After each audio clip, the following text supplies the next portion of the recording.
You are listening to A Scary State, and this week we're talking about Nebraska. So, Lauren? Yes, Kenzie? Let's get scary. God, I don't even think about it anymore. Oh my God, look at you. It comes out. And you were so nervous. Not this time. Well, not this time. But when I was like, oh, you're going to start Like, I didn't even know I was starting, and I know, it was a hand motion you were on. I was in it.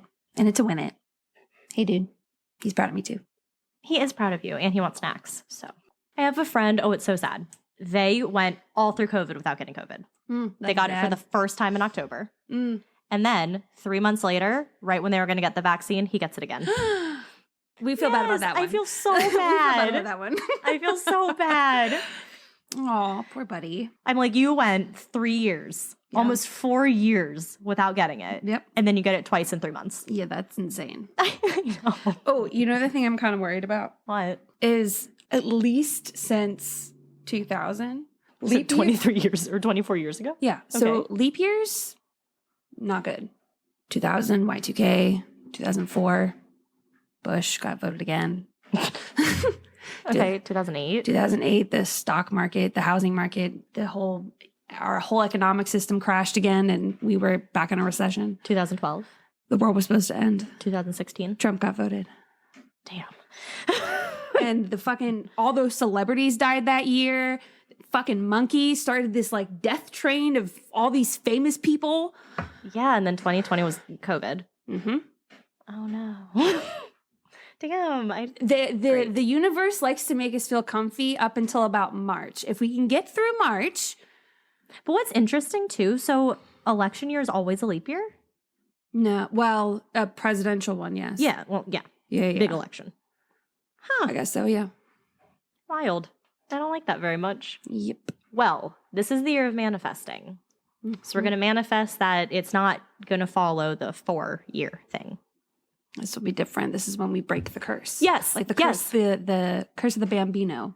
The curse of the leap year. Yeah. That'd make a good story. That would be a good story. That'd be cool. TM, that's ours. Roy doesn't lick his food bowl dry until we start recording. He doesn't chug all of his water until either we start recording or it's 3 a.m. Well, he gets decided. Yeah. Oh my gosh, it was so creepy last night. Okay, so Joe was working a little late. It was storming. Like that was yesterday when we had the really bad storms here. Mm-hmm. I had showered and I got out of the shower and I was like, getting dressed and all this stuff. And I was in the closet, like in my closet. And I heard in here what sounded like someone closed a drawer, like one of the cabinets closed. Mm-hmm. And I was like, is Joe home? So I like crept out of the room and I was like, Joe, because I didn't want to be freaked out. Mm-hmm. Oh, Roy was in the closet with me. Mm-hmm. And so he was watching me get dressed. But so I walked out and I was like, Joe, and he wasn't here. So I checked his location to make sure I wasn't going to jump out and scare me. He was at work. So I have no idea what the noise was, but it freaked me out. And then of course I had to go edit our podcast. Well. So I did it on the couch with my back up against the wall. Yeah. Looking out this way. In the corner. Uh-huh. Yep. I'm doing the same thing. But yeah, it was very creepy. And I don't know what it was. And we get a lot of outside noises. I'm sure everyone who's listening has heard the many trucks and loud cars that like to drive by. But yeah, I don't know. It was freaky. I don't know either. I did not like it very much. Trying to think. I don't think anything spectacular happened to me. Nothing with Alfred. Albert. I don't know why I keep wanting to say Alfred. No, the vest hasn't moved. Good. I kind of want to rearrange my room. Ooh. How? Well, I got to measure to make sure my idea fits. Got to check that out first. Well, that would be fun. Yeah, I think so too. Yeah. And it always is. Like, when you were younger in like middle school and you would rearrange your bedroom and you'd be like, oh my God, it's a new space. Yes. I loved it. That's exactly why I want to do it. I want to do it so badly in that room, like in our bedroom. Mm-hmm. There's literally no other place that bed could go. Yeah, no. Yeah. Not really. It is how it is. Yeah. But it's okay. Okay. All right. I'll jump into Nebraska. Please do. I'm done listening to you talk about your room. Central Nebraska boasts the biggest spread of the mounds in North America. Called the Sand Hills, the dunes stretch for about 20,000 square miles. Are those just like the Native American? No. They're sand dunes. Oh. I think they're like... Sand dunes in Nebraska? I think that's why it's like weird. Oh, okay. The far northwest is home to another unusual area, the Badlands, where the wind has cut sandstone into weird, pointy, and even mushroom-like shapes. Bison were nearly wiped out in the 1800s, but some still roam at Fort Niobrara Wildlife Refuge in north-central Nebraska. Other native mammals include pronghorns, the second fastest land mammals after cheetahs. What are those? I don't know. The second fastest land mammal after cheetahs. Thank you.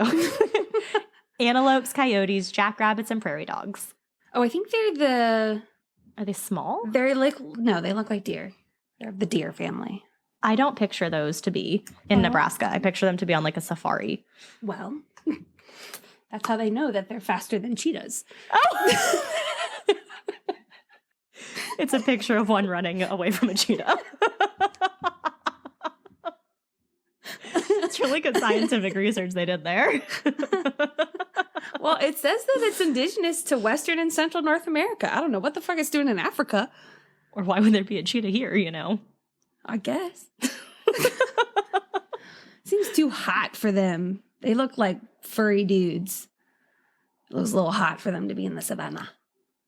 And the Amazon. All right. Definitely too hot for that. An underground water supply called the High Plains Aquifer means Nebraska's fertile soil is perfect for growing crops. That's one reason why the area is called the breadbasket of America. The biggest mammoth skeleton on display is at the University of Nebraska State Museum. It's nicknamed Archie. Cute, right? Nebraska has more miles of river than any other state. Also not something I would have thought. Right, because oh no, that's lakes. Just kidding. What, the Land O'Lakes state? Which one was that one? Minnesota? That sounds good. I think it's Minnesota. That sounds good. Yeah. We don't have our map, so we don't know. Yeah. We are nothing without our map. That has no markings on it, by the way. Oh, yeah, it's literally just a wooden Except map. for the state boundaries. That's all. It doesn't give us any other information. Nope. It just helps us visualize. Exactly. England has Stonehenge and Nebraska has Carhenge, a Stonehenge replica made out of old cars. Ever wanted to see a saber-toothed deer? Come to Nebraska's Asheville Fossil Beds State Historic Park, home to fossils that have been extraordinarily preserved thanks to very particular circumstances. About 12 million years ago, northeastern Nebraska's grasslands were covered by a foot or two of ash from an Idaho volcano. See, we need our map to know how far Idaho is from Nebraska. I think it's next door. I think they border each other. Do they? I don't know. See, we don't know these No things. idea. Idaho is far larger than I always give it credit for. They are literally separated by a whole state. So They're that's separated by Wyoming. Okay, so remember when we were thinking about that one volcano in whatever fucking state it was? California. No. We talked about volcanoes last time, too. Yeah, that one, but the one that's a little bit closer. The Is it the one in Washington? Well, that wouldn't be closer than California. Yeah, no. But what about it? Okay, well there's one Oh, somewhere. Yellowstone? Maybe. Maybe. Something like that. Okay. I feel like it's one in Montana, but maybe that's not right. Yellowstone's in Montana. It is in Montana? Yeah, I thought it was in Wyoming. They touch. Oh, Don't they? Damn, U.S. map. Yo, I always right into Montana. Okay. Montana also touches Idaho. Yeah, that I knew. Yeah. That I did know. No, but we were like, oh, we wouldn't be impacted. But if Idaho is separated from a state and Nebraska was impacted by said volcano in Idaho, we might be screwed. The one in Montana would have to be really big. Huge.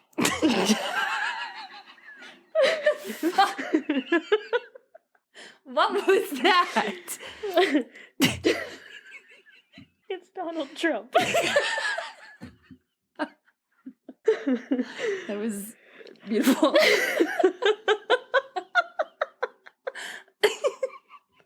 Face.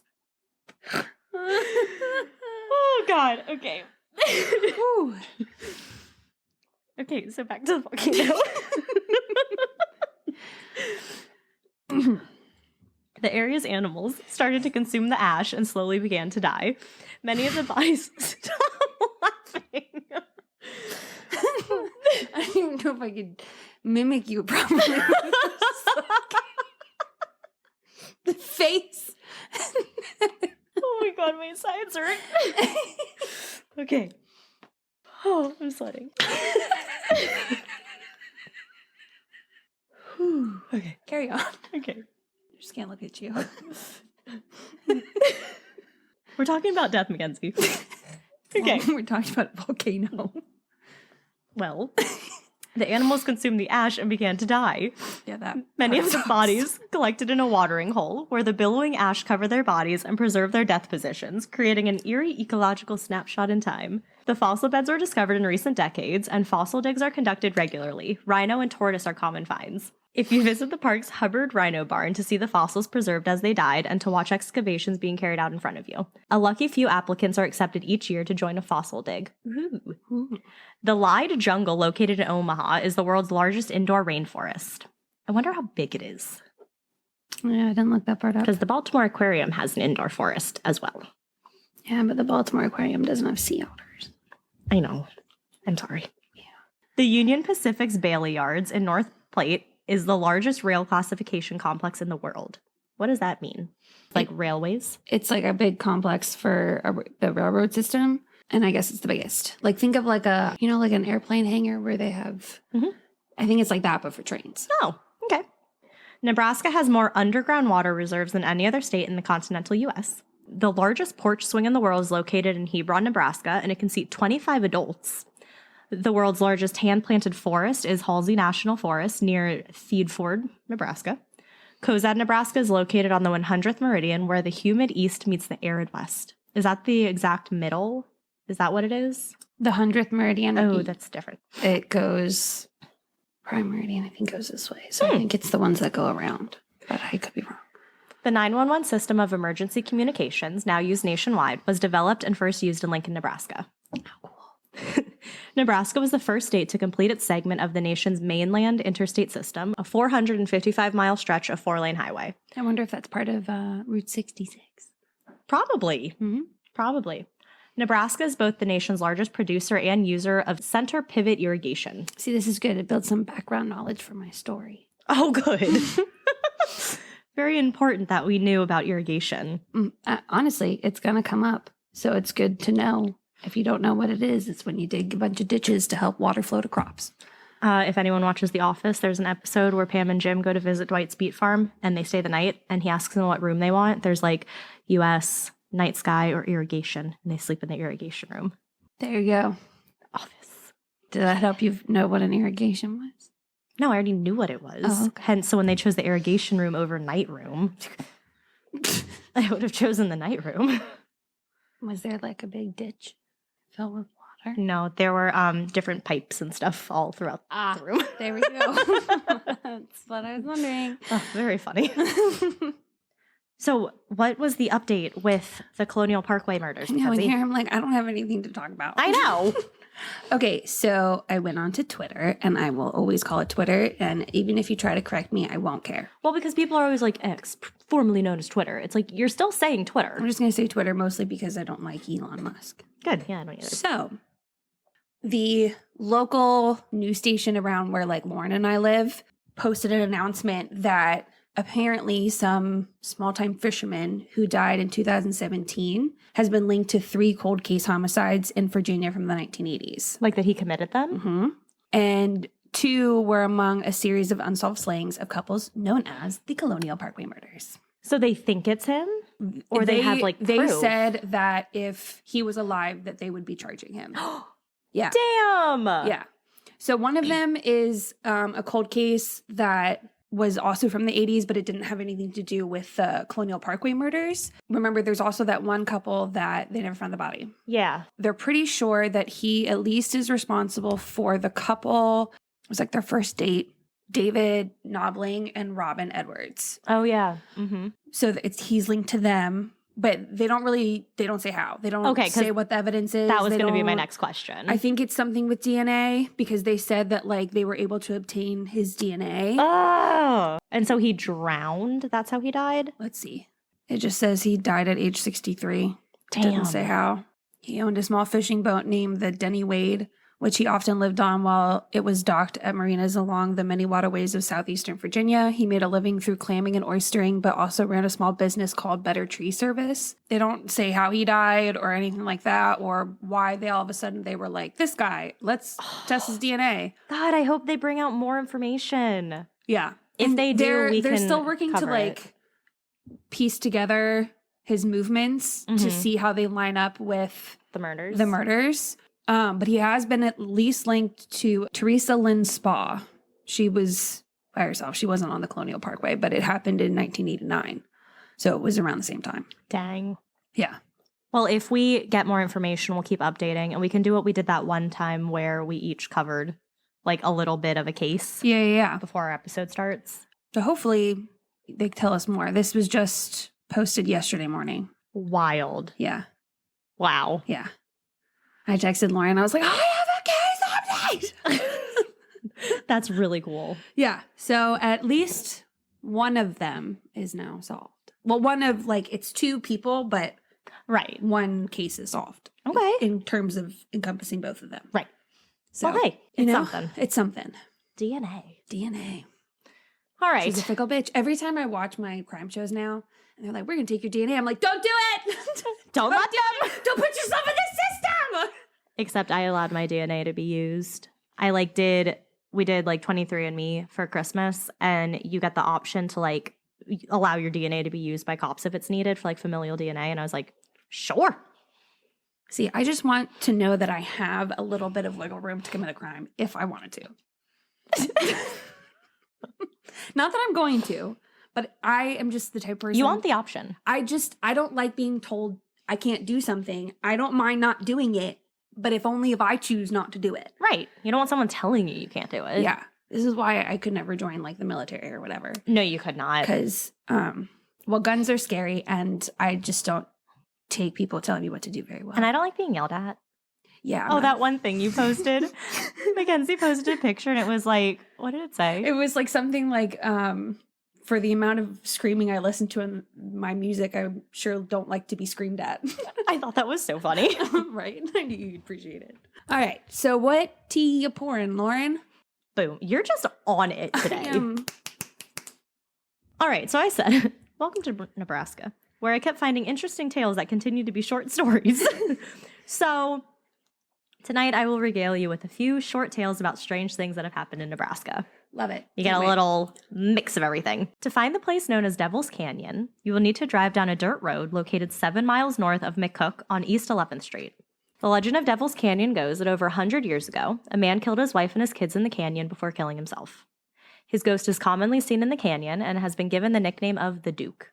His spirit is usually seen as a shadowy figure and is known to play tricks on passersby, like by causing mechanical objects to malfunction. Phone batteries will quickly drain and cameras have unexpectedly stopped working. It is even said that the Duke has terrorized visitors in their nightmares, a la Freddy Krueger. Hate it.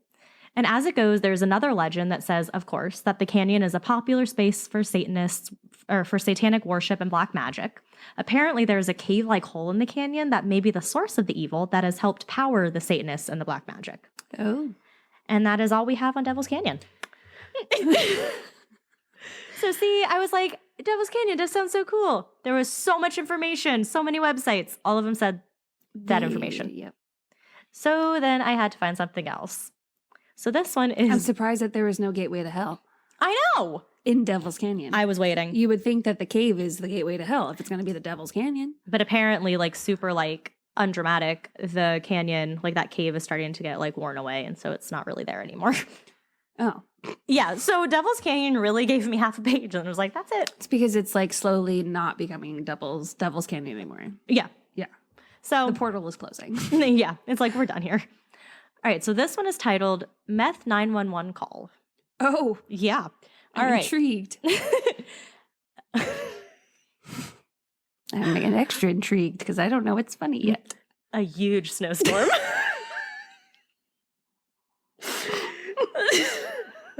You didn't make it with the face. You gotta make it with the face. I can't even do it anymore. So a really big snowstorm.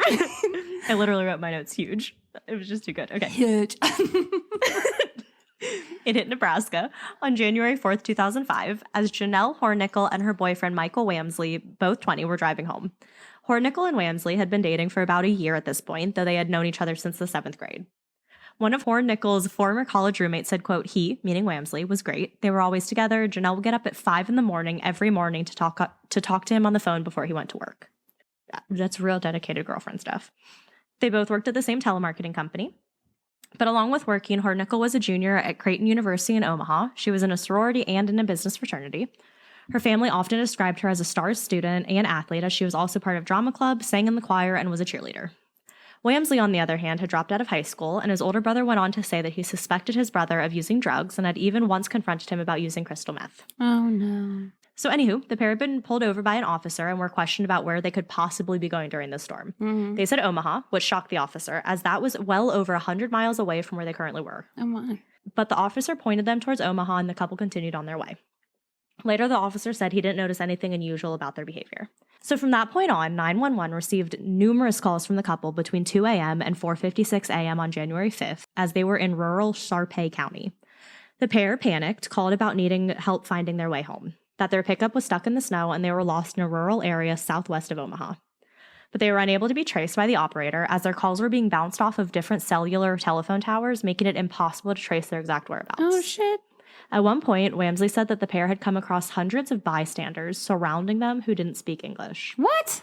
Hornickel said that other people were taking cars apart and putting the parts in trees. They continued on, saying that they were seeing strange shapes, people trying to get into their car, and things climbing on buildings. Oh, my God. They were so terrified about what they were seeing that they got out of their car and ran out into the snowstorm. Oh, God. The temperature was -10, which is -26 Celsius, with the wind chill. They left their truck, which still had a half tank of gas, warm clothes, and Wamsley's cell phone behind. The next day, Wamsley's snow-covered body was found, but it took over a week for the body of Hornickel to be found. She was found at the edge of a sand pit lake. Both were found within 2 miles of the truck, and both had frozen to death. Oh, my God. Neither had a coat on. What is sad is that it's discovered that the pair was high on crystal meth. A small amount, 90% pure, was found in the truck, and both tested positive for meth at levels that indicated they had taken the drug some 2 to 3 days before they called 911. Oh, my God. But apparently, though, this is still enough to cause confusion, hallucinations, hot flashes, and anxiety. This is said by Dr. Henry Nipper, the director of toxicology at Creighton University Medical Center in Omaha. Damn. Investigators began looking for the source of the meth, like who had supplied it, and eventually served a search warrant in Kearney. This search warrant led to the arrest of a mother and son, 56-year-old Judy Morrell and her 19-year-old son, Mika Morrell. Both are arrested on suspicion of possessing a controlled substance and drug paraphernalia. One of Hornickel's sisters said that it is now her crusade to change Nebraska's 911 system to include technology to pinpoint cellular phone calls so that the same unfortunate circumstances can't happen to anyone else. Yeah. Meth is a powerful drug, but it makes you wonder, was what they were seeing caused by the meth, or was there really something out there in the snowstorm with them? Never know. So I said, if you or someone you know is struggling with substance abuse or experiencing a mental health crisis, you can call the Substance Abuse and Mental Health Services Administration, SAMHSA, National Hotline, at 1-800-662-HELP. So I will include that in the show notes. All right. Now on to my last story, because this is such a short part of the episode. I am so sorry. It's okay. There's not much weird stuff out in these states. All right, so we'll end with an unsolved mystery that occurred in Nebraska that actually has a happy ending. The West Side Baptist Church, not to be confused with the truly awful Westboro Baptist Church. Yes. Completely it's separate. Good to make a distinction. Yes. So the West Side Baptist Church in Beatrice, Nebraska had a choir of 15 members. The choir would practice every Wednesday at 7:20 p.m. sharp. Everyone was always prompt, and every member would arrive without fail by 7:20 p.m. Some would even show up early, no one was ever late, and practice would start at 7:20 p.m. Martha Paul, choir director of 30 years, required this so that they could start practice right away. On March 1st, 1950, Reverend Walter Klempel had been getting the church ready for choir practice. That evening around 4:30, he was at the church and had turned on the furnace so that the building would be warm for the choir when 7:20 rolled around. He left shortly after starting the furnace to head home and eat dinner, hours before choir practice would begin. Then at 7:27 p.m. that night, an enormous explosion rocked the small town of Beatrice, Nebraska. Remember, they started practice at 7:20. Oh, my God. This is 7:27. That's when my eyes are big. The explosion literally shook the town, knocking out the entire town's power and shattering windows. Jesus. Even the local radio station briefly went off air. Oh, It was Lord. quickly discovered that the epicenter of the blast had been the West Side Baptist Church. Neighbors flocked to the church to see what had happened and came upon an awful scene. The entire church was obliterated. The roof was caved in, the walls were blown out, and it was now sitting in a burning heap. Reverend Klempel was beside himself as he knew the choir had been practicing that night, believing that all had died in the explosion. Firefighters later determined the explosion had been caused by a natural gas leak that had been lit by the furnace that the Reverend had started just earlier that day. Firefighters rushed in to handle the fire and pull out the bodies of the deceased, but they made a shocking discovery. There are absolutely no bodies inside of the church. What? It was completely empty. Where'd they go? So this was a complete mystery. All 15 members of the choir were very punctual people, with most arriving at the church by 7:15 p.m., 5 minutes before practice even started. Mm-hmm. One member may be late on the very rare occasion, but for the most part, no one ever missed practice, and they were almost never late. Yeah. But the strangest part was that on this particular day, all 15 choir members had been late for one reason or another. Oh, that's weird. All 15 of them. So Reverend Klempel was actually one of these people who was supposed to attend practice that evening. As he was leaving his house with his wife Eunice and his 18-month-old daughter Marilyn Ruth, he noticed that his daughter's dress was filthy from spilling food on it, so the three went back inside. His wife ironed another dress for their daughter, causing them to be late and miss being in the church during the explosion. High school sophomore LaDonna Vandergrift had never once been late to choir practice except on this day. She had been working on her geometry homework and had been stumped by one of the problems. She had been so absorbed trying to figure it out that she completely lost track of time, wanting so badly to finish before she had to leave for practice. Rowana Estes and her sister Sadie Estes had been having car troubles all day. They were unable to get the car to start no matter what they tried or how many times they tried. And what is weird is that they had actually called LaDonna for a ride, but she had told them that she would be late because she was trying to figure out her homework. Lucille Jones and Dorothy Wood were good friends and would usually drive to practice together. That day, Lucille had been listening to a program on the radio, This Is Your Life. It was about Edgar Bergen's life, and she decided she wanted to listen to the whole thing. Right. She had been so into it that she missed her usual time of leaving to go pick up Dorothy. She said that Edgar Bergen was worth being late for. So her running late would make Dorothy late as well, as they always drove together. Marilyn Paul was the pianist for the choir, and that day she had actually planned to get to the church early for whatever reason. But she had taken an unusually deep nap after she had dinner and completely overslept. Oh, my. Marilyn's mother, Martha Paul, the choir director, was running late because she had been trying to wake up her daughter. She was having a really hard time waking Marilyn up, which was unusual to her because her daughter was never this hard to wake up. Yeah. So when she finally got her up, all they had time to do was kind of tidy up the house a little bit and leave. Yeah. Joyce Black, the stenographer, was running late because she was feeling uncharacteristically lazy and sleepy that day, waiting until the last possible minute to actually get up and brave the cold weather outside. Definitely been there. Oh, I so understand that.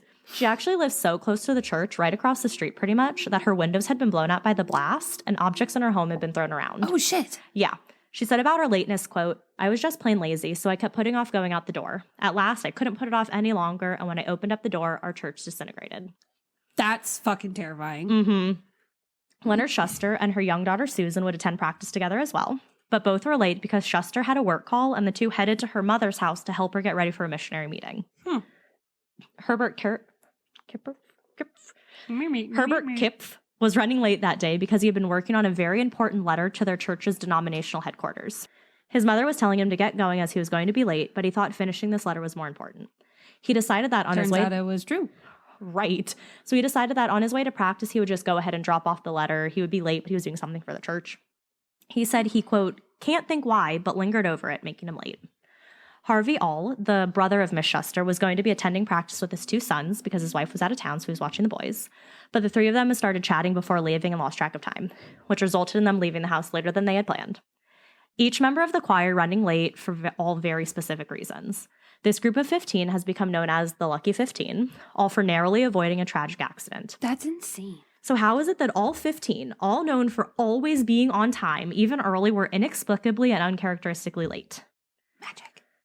Torazone.com said, quote, "Past performance indicated that each person would be late for practice one time in 4, producing a 1 in a million chance that the entire choir would be late that night." Herbert Kiff said, "If this had been a busload of people stopped by a flat tire or any such occurrence, it might be considered a coincidence. But when you have 10, 12, 15 people scattered throughout the entire city and each of them detained by some trivial little thing, each different thing, it can't be." Yeah, that's weird. Right. Then Marilyn Paul said, quote, "I believe that night, and no one will convince me otherwise, that God didn't want us there. We were spared, and I'm very grateful." So something makes me think this is some kind of divine intervention. Oh, for sure. Saving all of their lives that day. Absolutely. So, of course, this baffling case has appeared on different TV shows like Unsolved Mysteries, Urban Legends, and Beyond Belief in their Fact segment. Ooh. Snopes.com even validated the truly bizarre story because if Snopes.com says it's true, it's true. It must be. So there you have Nebraska. Sorry it's short, but... That's some weird shit. Isn't that explosion the weirdest thing? Yeah. It's just like... you know, each person thinking like, I can be late for this reason, or oh my God, I'm going to be late. I'm never late, but this one time's going to be okay. All 15 of them being late. It's like the couple that didn't End up going on the flight when the window. Oh my God. Yes. So again, we always record a week ahead of when the episodes are released. Yeah. So there was an Alaska airline flight. It was a Boeing 737. New. The whatever, like, what's that stuff that goes around the thing? Couldn't tell you. Well, there's like the stuff that goes around the thing to keep the stuff in. I can picture what I'm trying to say, but it's not coming out. But anywho, like the suction, not the suction. Anywho, there's a thing on the plane and it wasn't put in correctly. And so a whole side of just American Airlines flight just blew away. But yeah, the two people were supposed to be in those seats, like missed their flight or something that day. Know. I just saw either it was they missed it or they chose not to go. I can't remember. I saw one thing about it. But yeah, because they weren't in those two seats, no one else sat there and no one else was injured. Yeah. I cannot even imagine. One girl woke up, she was sleeping, and she said she wakes up to see all of like the oxygen bags drop, and she's like, I thought we hit turbulence and that's what woke me up. And she's like, and then I look and there's a hole in the plane. Yeah, I saw one girl who was towards the front of the plane. She had no idea what was going on. Oh, and I sent the video to my sister of like the person who was sitting across the aisle from the hole. Oh. I sent it to her and I said, wait, hold on. I gotta read it because it was funny. I don't want to mess it up. A little boy lost his teddy bear. Yeah, people's phones were like flying out and shit. Yeah, one person's phone fell and their screen like didn't crack. I saw that. Like, whatever case they had has the best advertisement ever right now. So I sent it to my sister and I go, I think God knows that if traumatic shit like this were to happen to me, I would never recover. He knows I'm not one of his strongest soldiers. Oh my gosh. I would not. My coworker's flying tomorrow and he's like, Thankfully, when these things happen, it's always a really long period of time before I have to get on an airplane again. So usually I forget. Well, see, I saw it was a Boeing 737, some specific make. And I was like, oh my God, I'm flying in May. So I immediately went to my ticket to try to see what kind of plane I'm on. It didn't tell me. Yeah, it's a little early. Well, they should know. I got to pick my seat. They should know how many people are on it. Well, maybe size-wise. Yeah, well, I was like, and because we're flying United, and so United has a lot of these planes as well, so they have taken all of their planes also out of circulation. And I'm like, ugh. But we'll be fine. Terrifying. But yeah, so that's weird, Nebraska. That's certainly weird. Yeah. I just thought the explosion thing was really cool. Like, not cool that the church exploded, but like cool that not a single person was in the church when it exploded. Absolutely. For all different reasons. Yes. It's wild. Wild. Hey guys, it's Lauren just popping in real quick before Mackenzie's section. I just want to say we had a couple technical difficulties and some audio issues in her section, so I want to apologize. So just a heads up. Thanks for listening. All right, Mackenzie, what story do you have for us on Nebraska, the corn state, where I had two things to tell you? Is it the corn state? I think it's corn husk. I don't think it's just corn. Iowa. No, yes. They're both the Hawkeye state and corn state. Yeah, Nebraska's corn husker state. Oh, okay. So, corn. Mm-hmm. All right. Yeah. All right. So, not talking about corn at all. What do you have to tell us? Oh, no, you talk about irrigation. Which they do corn. They irrigate corn. They might. I don't get into specifics about crops. But we have a connection there. Yeah. So imagine, if you will, a woman in the early 20th century who's a prosperous businesswoman and runs a home for the poor. Oh. What do you picture when you hear this description? Nice woman. 40s, 50s. Clean. Mm-hmm. Well, that's not Annie Cook. In fact, she could not be more opposite. Pretty much all her businesses were illegal, and she was horrible to the poor that were in her care. She was cruel and greedy and wouldn't let anyone get in her way of success and money. So Annie Maria Petsky, later becoming Annie Cook, was born in July of 1875 in Arapahoe, Colorado. Her parents, John William and Amelia Petsky, emigrated from Russia and moved to Denver, Colorado. One source I read said that they were Jewish, but there was only one place. They're definitely from Russia. That is confirmed. It was one of those things where it had the same information, but then there was an additional that one other didn't have. And I'm like, well, there's no way for me to check this because this is the only place it's at. Right. Yep.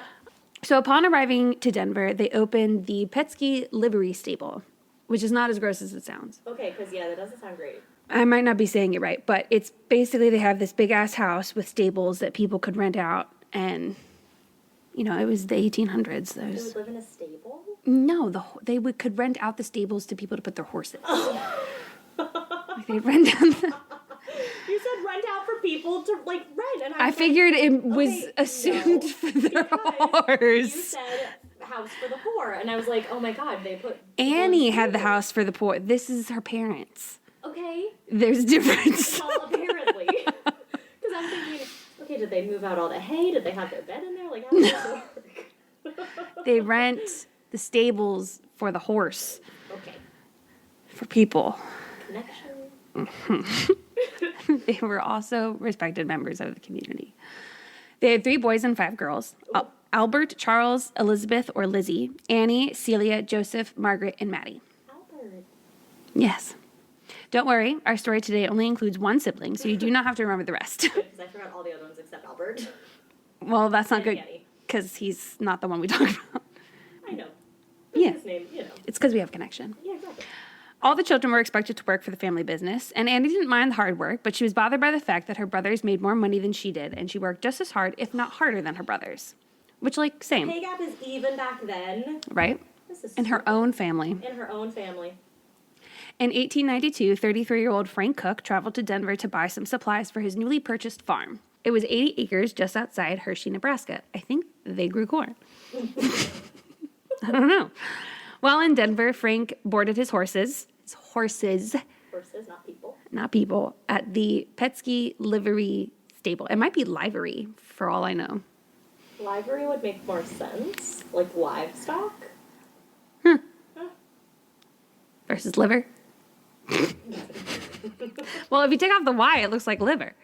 But if you take off the RY, it looks like live or live. Livery, livery, it could go either way. It really could. I'm not sure. You know what we have at our fingertips? No. This is more fun. Well, you've said it each way. I've said livery and livery. Well, no, you've only said livery when you said it didn't. You weren't saying livery, but you've said it each way at this point. So I don't say it after this, if that makes you feel better. I can't be mad at us at this point, is what I'm saying. Mr. Petsky became fond of Cook and invited him over to dinner with his family. That was when Frank Cook met 19-year-old Annie Petsky, and she was hanging on his every word. The next year, Frank returned to Denver to marry Annie and begin their life in Hershey, Nebraska. Sounds like happily ever after, right? It really does. Well, unfortunately, this is where everything starts to go bad. Not for Annie, but for everyone who had the misfortune of meeting her. Oh. Well, except that for the corrupt government officials and police department. They benefited too, but everybody else was fucked. Annie was very unsatisfied with the small profit that was made from Frank's farm. She wanted more land and she wanted more money. After being married for 10 years, she had expanded the land around their farmhouse, adding chickens, livestock, an apple orchard. Orchard? Okay. I always want to say orchid. That's a flower. I know. I was making sure I said it right. And cherry trees to their business. To finance the growth, Frank took out a mortgage, but most of the funding came from Annie's additional jobs. In 1994, Annie welcomed her only daughter, Clara, into the world. Unfortunately, from Annie's perspective, Clara was treated more like an employee than a daughter. Aw. Once Clara reached an appropriate age, Annie enlisted her in the operations of a brothel that Annie had acquired through her various business dealings. Good. Clara was around 12 or 13 when Annie sent her to Omaha to learn the business the same way she did. So when Clara was younger, Annie went on a trip to Omaha to see a doctor about a possible kidney infection. While she was there, she met the madam of the local brothel who introduced her to the concept of sex work. Annie was excited by how much money she could earn, so for the next few years, she would leave Frank and Clara for a few weeks at a time and go to Omaha to treat her chronic kidney trouble. Annie made enough money to buy more land for their farm and open up her own brothel in North Platte. Damn. Plate. See, Plate? Last time I think I covered a ship on North Plate. Plate? We didn't know what it was. Plate? Platte sounds good. Platte? Yeah. When Clara returned from Omaha, she began playing piano for the women and their guests at her mother's business. Annie had disguised that the home was just a boarding house for girls and that she was using the money to send Clara to high school.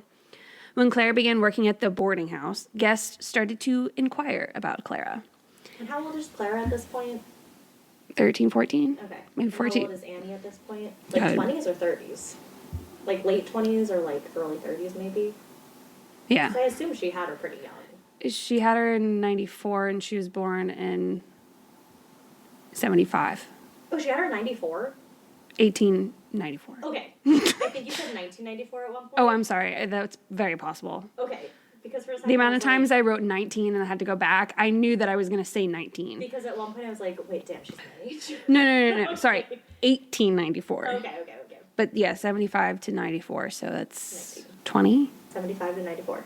19. So they got married and she had Clara. Okay. Pretty much, I guess, Yep. is how that worked out. Yeah, they only predates in certain parts, and Right. the timeline gets a little funky, but, like, I tried to tell in the best order that I could think I of. feel like that's a big, like, late 1800, early 1900 thing. Yeah, so So she was young. She was at this boarding house. yeah. So I guess by this time, because Clara would have been, like, 14, so, yeah, Annie's now in her 30s. Okay. So Annie, not willing to miss out on an opportunity, had Clara drop out of school and become the brothel's star attraction. Most of the sources said that Annie passed along her love of money and manipulation to her daughter. Clara was all too eager to begin work as a sex worker if it meant she could make more money. It is rumored that Annie forced Clara to have a hysterectomy so she couldn't get pregnant. Some records say that Clara was married several times. She was married to William H. Van Loo, 26, in 1909, when she was only 15. Gross. A year later, Steve Pappas proposed to Clara and gave her $100 cash and a $200 certified check if she agreed to marry him. So, of course, she said yes. Right. However, she was still married to Van Loo. So 4 days after Pappas proposed, Clara wrote to a local newspaper saying she was a married woman and that the proposal was untrue. And I have the thing, and it's so funny. Editor of Tribune, North Platte, Nebraska. I noticed that in your paper that one, Steve Pappas, has been circulating a report that I agreed to marry him and that he was to pay me $300. I desired to brand this as being absolutely false and wholly unauthorized in every manner whatsoever. I am a married woman and did not have any conversation whatsoever with Mr. Pappas relative to the subject of marriage. Clara Cook Van Loo. Okay. Printed in the paper. So in 1911, researchers found a petition for divorce of William and Clara because William was charged with extreme cruelty against Clara. That is a 50-50 shot if that's true. Who knows? Right. However, the date's kind of weird. The divorce was finalized on September 11th, 1911. Ew. 11. Well, 9, 11. 9111911. Yeah. And Clara was 17 at the time. By November of 1913, Clara was married to a man named Joseph Poussa. There was like 3 different spellings. Not really sure. This one's a little iffy. Okay. Not much is known about the marriage, but it's assumed that they are the divorce or Annie drove Joseph away. There's a lot of Joes in this story, by the way. Oh man. That's okay. This one's irrelevant. That damn name Joe. Yeah, there's 2, but they kind of have their own part. Okay. So it shouldn't be too confusing. So, how did Annie get away with this for so long? Annie was savvy and recognized that to achieve success, she had to bribe dishonest government officials and influential businessmen. Annie had a keen sense for identifying the vulnerabilities in local businessmen and skillfully took advantage of Oh them. my god. Annie raised turkeys, ducks, and guinea hens to sell and give to influential businessmen for favors. In 1900, Annie's sister, Elizabeth, or Lizzie, Petsky, came to live with her on the farm. Annie had convinced their parents that Lizzie's mental state was so low that she would never find a husband. Annie promised to take good care of her sister while she lived on her farm in Nebraska. Lizzie didn't have many qualms about moving in with her sister because she had a secret. She began talking to a man from Hyannis, Nebraska, Joe Knox, and living in Hershey would mean that she would be able to see him more often. Sha-la-la-la. This is honestly like the most tragic part of this whole story. Oh, Mackenzie. I know, I'm sorry. Actually, there's a couple tragic parts, but like this one was like really sad. When Lizzie arrived, she was immediately put to work. It wasn't long before Annie began to verbally and physically abuse her sister. This was something that Clara was used to, and Clara the daughter, and the two began working in the poultry houses together. Daughter and Lizzie. Okay. They're probably closer in age than like Lizzie and Annie. Okay. Yeah, I think Lizzie was like 21, 22 when she went to go live with her sister. Okay, yeah. Yeah. Lizzie's day began at 4 a.m., filled with chores like milking cows, feeding chickens, and field work. She worked tirelessly from dawn to dusk, even handling gruesome tasks during Thanksgiving and Christmas. Ugh. Despite the farm's apparent prosperity, Lizzie and Clara lived in squalor. Annie fed them gruel to cut costs, and they wore rags. I don't know what gruel is, but it seems like leftover something. Yeah. It's like leftover grossness. Yeah. What you feed like pigs and stuff. Yeah, I wasn't going to look it up.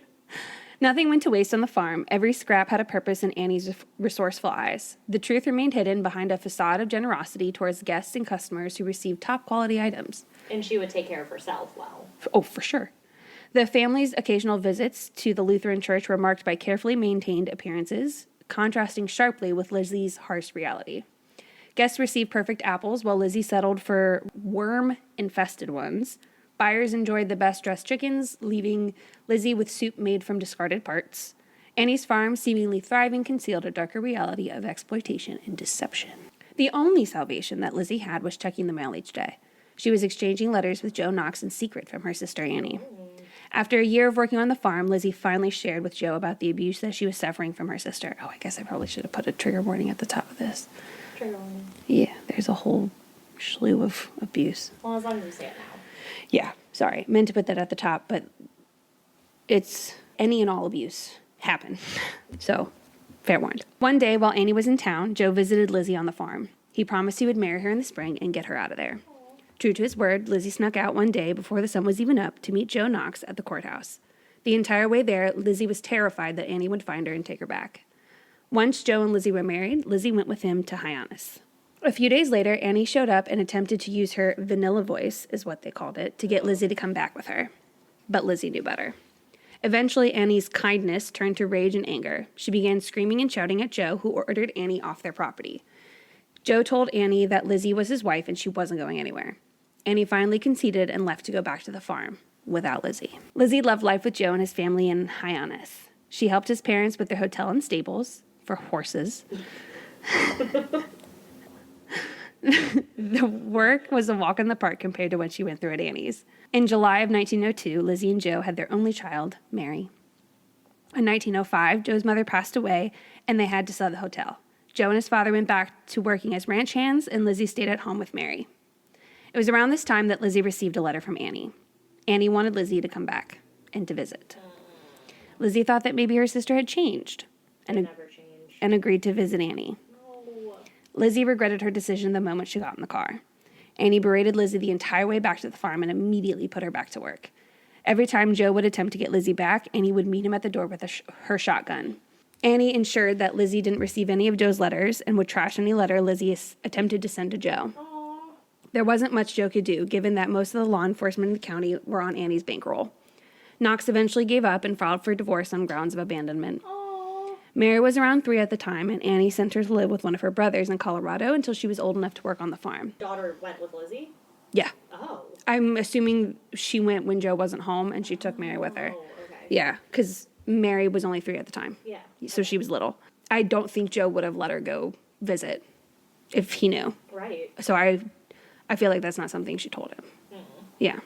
Mary became one more victim to suffer abuse at the hands of Annie Cook. Annie, with the extra money, expanded her farm by purchasing adjacent land. Upon its completion, she orchestrated a gathering that brought together local political figures, their associates, and law enforcement personnel. Among the distinguished attendees were county commissioners, administrators, state representatives, and the sheriff. Adding a distinctive flair to the event, 4 of the most alluring and popular individuals from Annie's Paula House and North Platte were strategically enlisted to ensure the influential guests experience a memorable evening. Gross.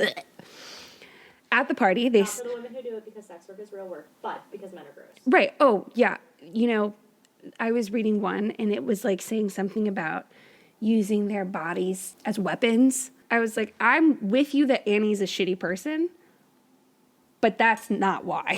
Right. You know, like, there's so many other things she did. I'm like... If this was all she did and she wasn't the abusive part, right on, girl. Know your audience. You saw a need. You brought the business. Mm-hmm. And if anything, I feel like that's got to be more safe than girls just walking around. Yeah. Because they're in a home. There's someone there. Mm-hmm. They're more protected. So I think out of all the options, they're going to do it anyway because the guys are still going to want it, which is just so fucking frustrating. It, like, literally a market that is mainly for men is being chastised for the women's part. Mm-hmm. Oh, yeah. But we're not going to look at that. It's the women's fault in this situation, because it always is. Right. But we're not going to focus on that because Annie was really a shitty person. Okay, focus back to Annie. So, like, She did suck. At the party, they served confiscated whiskey from bootleggers brought by the sheriff and his team. Annie also had her own homemade liquor from a still on her property. The social events Annie hosted, along with the money she gave to support local leaders' campaigns, helped her keep illegal activities low-key. Her connections with these officials even led to her scoring a contract to take care of the county's poorest residents, making her even more money. Annie's mix of social gatherings, financial support, and political ties paved the way for her success in the shadowy world she navigated. The county awarded the contract to Clara Cook, who held it until her death in 1934. I think by this time, Claire was more involved with the business stuff. Well, yeah, I mean, if it's going to her. Yeah, which I know that this for sure is true because the newspapers said it. Oh, okay. Yeah, so like one of the things I found included like clippings from newspapers, even ones that I couldn't find because I looked for most of these. I only found 2. So, but there's no explanation as to why all of a sudden Clara was the one who did it. Like you don't know why. But so she received monthly payments ranging from $62 to $300, which $62 is equivalent to $994 today. Wow. So that's the low end. Wow. Yeah. Wait, How long was it taking her to get that? month. Wow. A month. She would get 62 to 300. So anywhere from 900 plus Yeah. every month. Wow. When I saw the conversion, I was like, oh, I need to check because I feel like it should be a lot more. But then I saw that the article was written in 2001. And I was like, oh, that's fine. Close enough. It's probably like a little more. With this money, she cared for 2 to 20 individuals on the poor farm, all of whom were forced to work on Annie's actual farm. Suspicions arose as early as 1924 that county funds were diverted to the Cooks rather than benefiting the poor farm inmates, which is what they were officially called, was an inmate. Oh, like that. I read somewhere too that you had like different levels. Like one was just you're healthy, but you don't have a place to live. Mm-hmm. One was you're sick and like needed some care. And then one was like you needed around the clock care. Oh, wow. And they were all put under the same person's care? Yeah, but when inmates is a little, not contradicting, kind of confusing, is misleading. Because she wasn't getting people who had committed a crime. Right. It was just they were, like, an inmate is someone who's, like, out of place. Yeah. Essentially. Yeah. So they're, like, residents out of They're residents. Out of place. Exactly. Residents, more or less. But yes. Yeah. Mm-hmm. Exactly. So that's kind of what they are. But you'll hear, I say residents for the most part, but you'll also hear inmates from, like, when stuff was taken from back then. Okay. So, but despite all this, no one would ever dare to openly address the issue. I think that this is also around the time that Clara really started to show the similar traits as her mother, becoming greedy and all that kind of good stuff. Mm-hmm. I mean, that's what you grew up with. Yeah. Annie exploited her guests as unpaid workers, exercising control through fear, force, and a harsh demeanor. Despite her occasional generosity, Annie's manipulation was evident through her coercive tactics, including the use of a buggy whip, which I don't know what that is. I meant to look it up beforehand so I could give you a definition, and I forgot. Are you seeing the lady in the... I'm seeing a flag. For bunny whip? Buggy. Oh! I typed in bunny whip, so I see women dressed in bunny costumes with whips. No. No.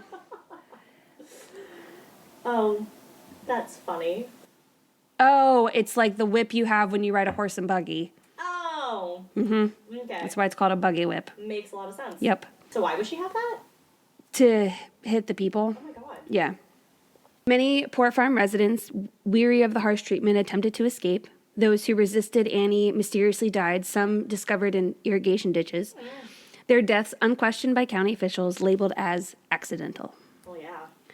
Sarah Martin was born in March 1885 in South Dakota and faced a challenging life marked by adversary and hardship. At the age of 15, she enrolled as a student in the Institute for the Deaf and Dumb in Omaha, Nebraska. Oh my god. Well, I wonder how much of it is they can't hear and we haven't learned enough about deaf to understand that they're not dumb. Oh, yeah, probably, but just the term of that. The things that people used to say is like, it's awful. Damn.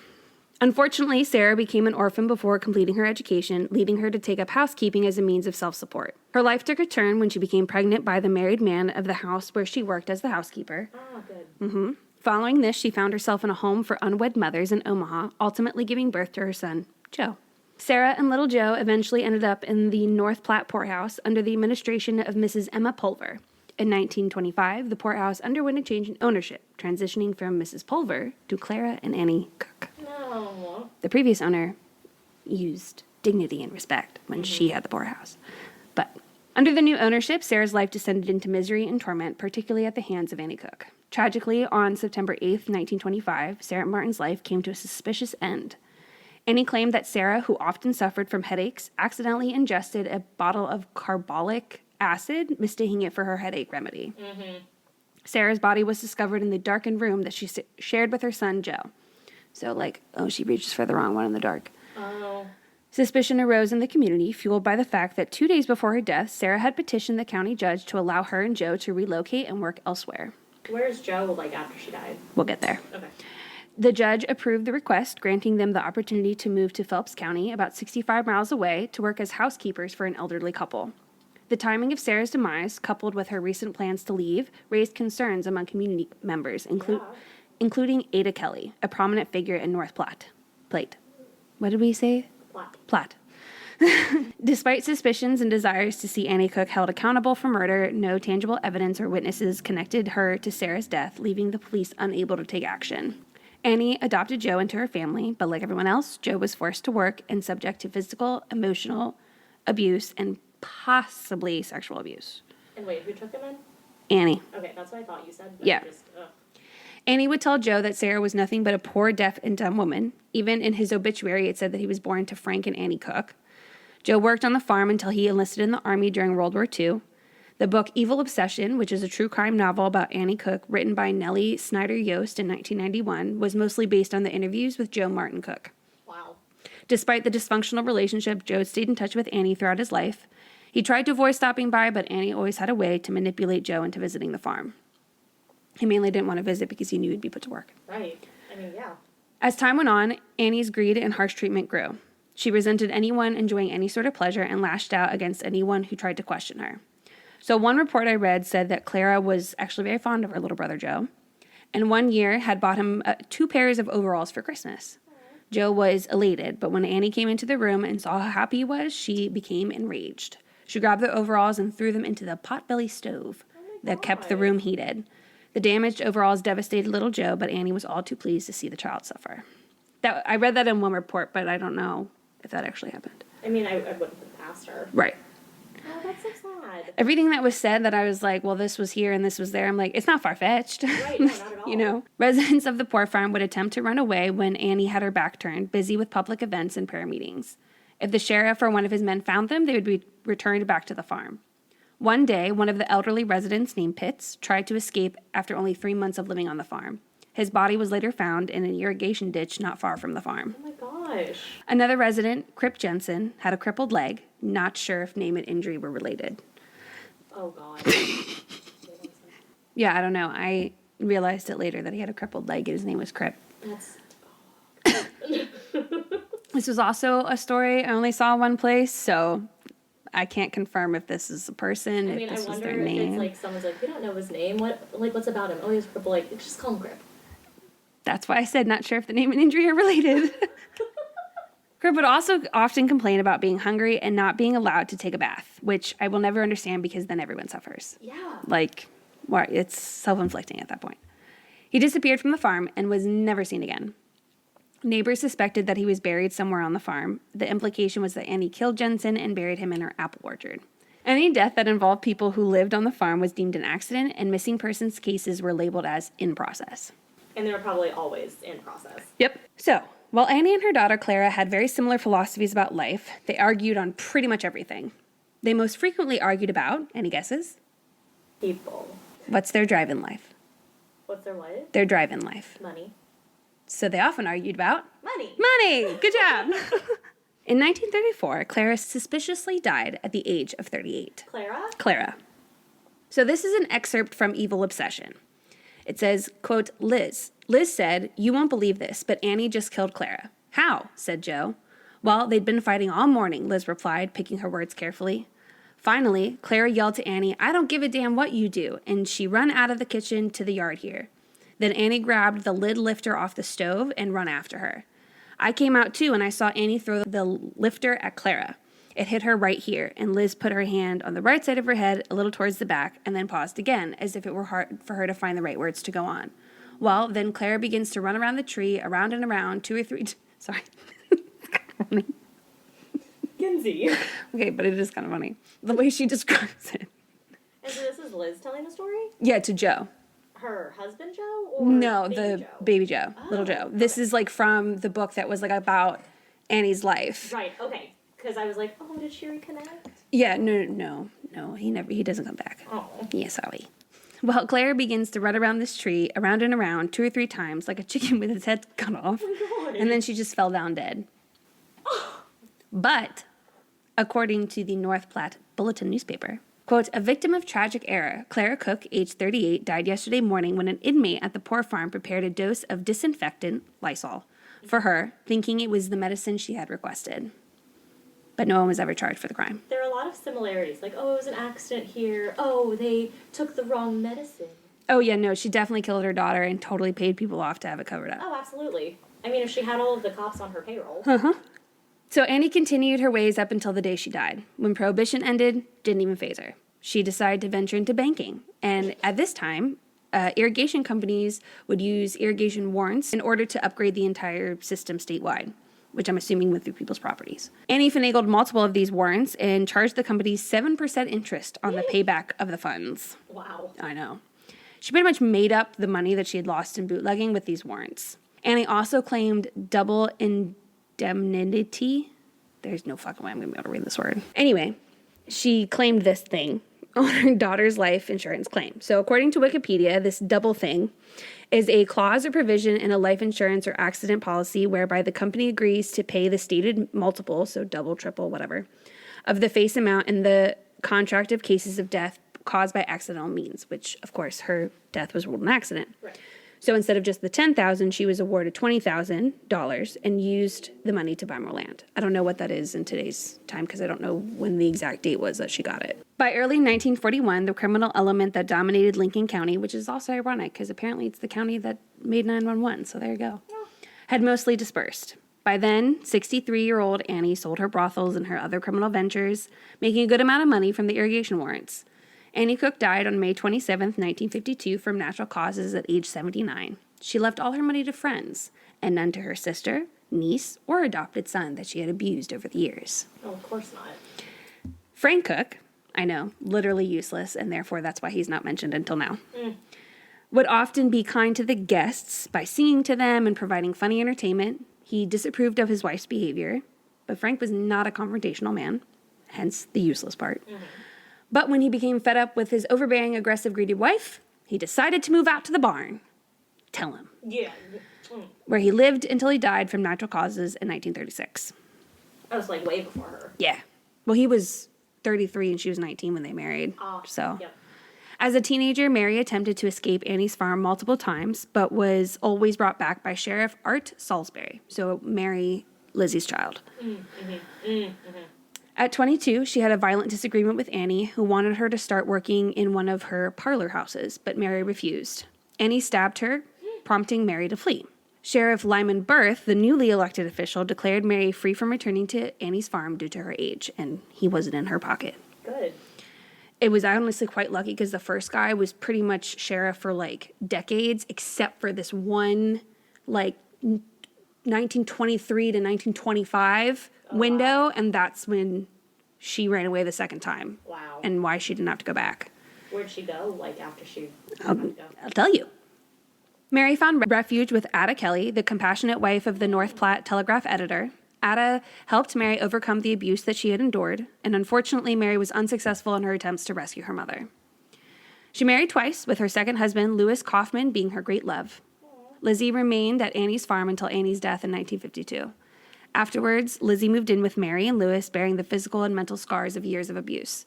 Mary filed a $75,000 claim against Annie's estate for Lizzie's unpaid labor. After a prolonged legal battle, she was awarded $32,000, but then had to later settle for $12,000. Of course. Because as soon as she got the $32,000, the estate was contested, whatever the fuck that means. Lizzie lived with Mary until her death on September 9th, 1958, and requested not to be buried in the Cook plot in the North Platte Cemetery, which, fair. Yeah. Mary, buried with Lewis Kaufman, died on July 10th, 1987. Wow, that's like kind of recent. Yeah. Well, as mentioned earlier, Joe Martin Cook got his escape when he enlisted in the Army during World War II.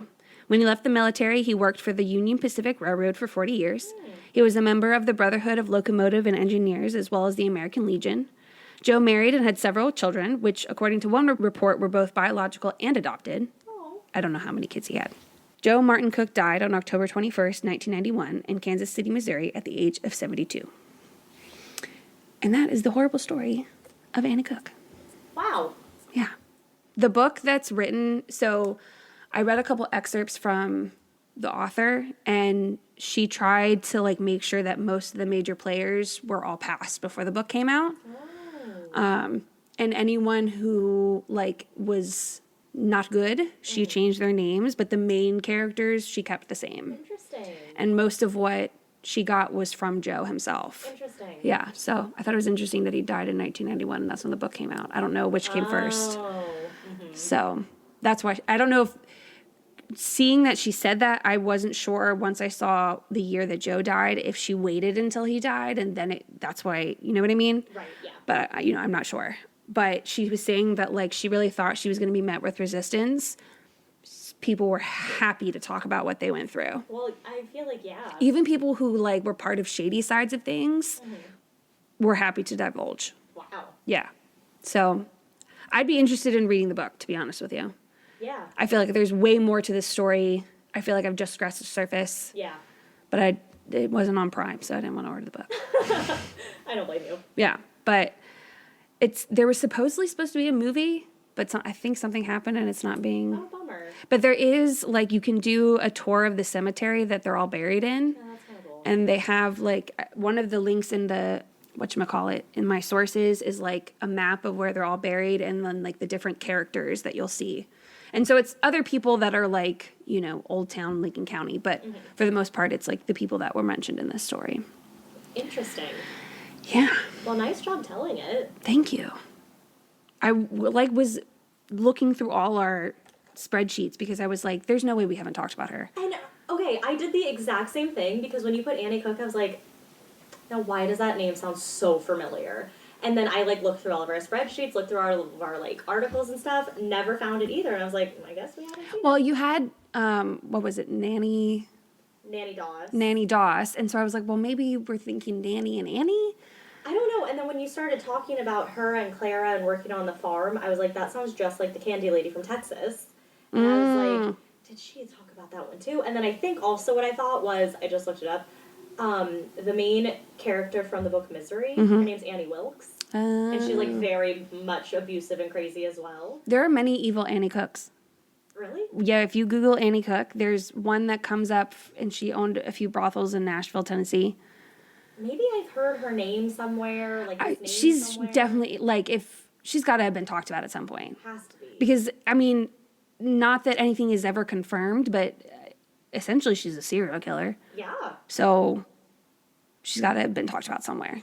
But when I looked, that's the first thing I look for to see if it's on any of, like, the big. I do the same thing. If it's like a podcast, I am like, well, that's very specific. Then I'm like, okay, we can share. But if it's like one of the bigger ones, I'm like, nope, too many people know. Yeah, like if it's something where I've, like, heard about it before, there's a lot of, like, big intense things or, like, a lot of podcasts, I'm like, this is too well known. Right. Because people at work are always asking me, they're like, oh, are you ever going to cover, like, Jeffrey Dahmer or Ted Bundy? And I was like, no. You can go on to Netflix. And I was like, just because they're so well known already. Right. And, like, I feel like, too, when a documentary comes out, like, on something like Netflix, it's done so well with so much information that afterwards you're like, well, I'm not going to do it justice by talking about it. You might as well just go watch it. How we do our episodes, too, we just can't fit it. Right. Like, everything, like, even, like, not the lesser known, but, like, Ed Kemper, there's no documentary about him, but I still wouldn't cover him because he's so well known. Right. Oh, but apparently, he's up for parole this year. 1, I didn't know he was still alive. Same. 2, yeah, he's up for parole this year. See, that is like the shit that trips me out with time. Yes! Because if I wasn't alive for it, then it was billions of millions of years ago, and no way will it ever touch my timeline. But I think Ed Kemper, I don't know what it is about him, I'm just very intrigued. He was the co-ed killer.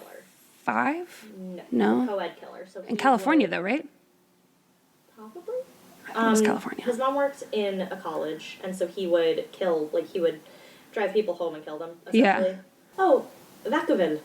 Oh, he was at the California Medical Facility. That's where Spade Cooley was. Bro! Yeah. Ooh. Ew. Ooh. Oh, okay. So, this Yahoo thing, the little search, it says the facility even held infamous names like Charles Manson and Herbert Mullen until their death. Netflix released a TV series. Oh, Mindhunter. But yeah, so Vacaville is what we talked about, or Spade Cooley as well. Weird. But yeah, so California. Okay. And that's all I remembered was that he was in California. There are so many weird connections with that case. So there's this one, and then Yahoo has a daily crossword, and I do the daily crossword every day. Of course. And one of the things was Gene Autry, who I talked about for Spade Cooley. He had wandered onto a Gene Autry set, and that's the guy who was like, oh, you should be with Roy Rogers. Oh, so yeah. And then there was one other thing that related that I only knew the answer because of the case that I covered. Yeah. It's just, like, weird things like that when they, like, trickle together. Yes. Did you see the one friend who emailed us about the review? She said that she worked in, like, when Elizabeth Smart went missing. Oh, yes. She said she, like, worked and lived, like, right around the area that guy took her to. Yes. I wrote on her little card. I was like, thank you for sharing. That's crazy. Yeah. So it's like, you know, I disassociate that kind of thing that I read about or watch. Yes. I know it's about real people. Yes. But it's either in a different state or so far disconnected from me that, like, I can compartmentalize it as a story. Right. And like, it's real, but it's not real. Right. Yeah. When people are like, oh, yeah, I could have had this encounter with this person because they were, or, you know, this person went to a high school or what you covered where it was like all these people's close brushes with serial killers. Yes. There's a show on Amazon Prime that it's from the perspective of, like, wives, children. Oh. What's it called? Is it that Neighborhood one? No. But it's something, it's got evil in it. Oh, okay. I'll look at it tonight, but because it has, like, you know, con men too, which that's not as fun. But it has, like, the Green River Killer, his wife, and I think it might have even had Ed Kemper. I just don't know why I'm so fascinated with him. I think it's just because he's so smart. Yeah. And when he talks, he just speaks with, like, this, like, he just exudes smartness. I don't know. It's just so weird. Well, and it's interesting because it's either, if it's not spouses, then it's siblings or it's parents. Childhood best friends or classmates.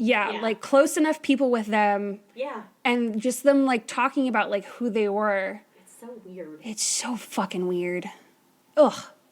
I don't like it when reality hits me in the face. Well, if you have any reality hitting you in the face, let us know at ascarystatepodcast@gmail.com. Yeah, seriously. For real. I keep hearing from people, oh, yeah, I kind of have this little tidbit. I kind of have that little tidbit. And I'm like, great. Send it in.